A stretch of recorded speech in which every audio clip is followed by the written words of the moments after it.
கோவை தொண்டாமுத்தூர் அருகே உள்ள பொம்மனம்பாளையம் பகுதியில் ரவி என்பவர் தோட்டம் பகுதியில் நேற்று நள்ளிரவு உணவு தேடி ஒரு ஒற்றைக்காட்டு யானை வந்தது. இதை கண்காணிப்பு கேமரா மூலம் கவனித்த அவர் வனத்துறையினருக்கு தகவல் தெரிவித்தார்.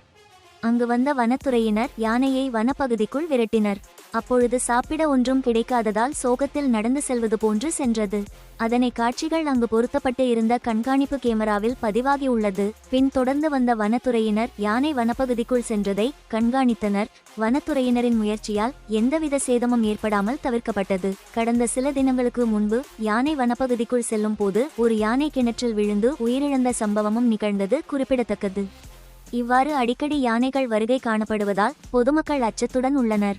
வனத்துறையினர் தொடர்ந்து கண்காணித்து யானைகள் வனப்பகுதியில் இருந்து வருவதை நிரந்தரமாக தடுக்க வேண்டும் என்றும் விவசாயிகள் வலியுறுத்தி வருகின்றனர்.